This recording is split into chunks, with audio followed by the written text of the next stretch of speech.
பணியாரக்கல் இது வந்து பழைய காலத்தில் உள்ளது. பழைய காலத்தில் வந்து விறகு அடுப்பில் வைக்கிறதுனால பின்னாடி பேக்கில் பார்த்தீங்கன்னா இந்த மாதிரி குழியாக இருக்கும். அதனால் விறகு அடுப்பில் வைக்கலாம். இப்போ உள்ள கேஸ் அடுப்பில் இண்டக்ஷன்லாம் வச்சிங்கன்னா இதில் பேக்கில் சூடு கிடைக்காது.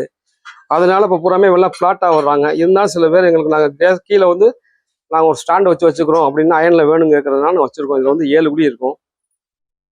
இது வந்து அதே இதில் 9 குழி உங்களுக்கு. இது வந்து தாளிப்பு கரண்டி உட்டன் ஹேண்டில் போட்டது. இது பார்த்தீங்கன்னா ஃப்ளாட்டாக இருக்கும். இதுக்கு நம்ம இண்டக்ஷனே வச்சுக்கலாம், கேஸ்லேயே வச்சுக்கலாம். இதில் சின்ன சைஸ் இது கொஞ்சம் பெரிய சைஸ் வரும். 2 சைஸ் வரும் உங்களுக்கு. இதே இதில் கொஞ்சம் டீப்பாக பெரிய சைஸ் உட்டன் போட்டால் தான் கொஞ்சம் குழியாக இருக்கும். கரண்டி ஆம்லேட் மாதிரி புளி ஆம்லேட் போடுறதுக்குலாம் நல்லா இருக்கும் உங்களுக்கு. கொஞ்சமாக தாளிக்கிற சட்னி தாளிக்கிறதுக்கு. இதே அயன்லேயே வந்து ஸ்டாண்டு மாடல் இது கீழே வைக்காமல் நிற்கிறதுக்காண்டி ஸ்டாண்ட் மாதிரி கொடுத்துருப்பாங்க. இது 2 சைஸ் வரும் உங்களுக்கு. சின்னது வந்து வரும் 5 இன்ச்சு, பெருசு 7 இன்ச்சு ஒரு 2 சைஸ் வரும். இது பழைய காலத்து இரும்பு கரண்டி. ஒரே இதில் வந்து ஒன்று முன்னாள் காலத்தில் வந்து இதில் தான் வந்து தாளிக்கிறது, கொஞ்சமாக நம்ம எண்ணெய் காய்ச்சறது இதுக்கெல்லாம் யூஸ் பண்ணுறது. இப்போ பழையபடிக்கு அந்த மாடல் நிறையா கேட்கறதுனால இதை வச்சுருக்கோம். கரண்டி ஆம்லேட் போட்டுக்கலாம், கொஞ்சமாக தாளிக்கிற கொள்றதுக்கு நல்லாயிருக்கும். ஒரே இரும்பு அடித்த மாதிரி இருக்கும். ஆனால் முன்னாடி வந்து ஒரே இரும்பு அடிச்சு வரும். இப்போ கிடையாது. இப்போ வெல்டு வச்சு தான் வருது உங்களுக்கு பீஸ்.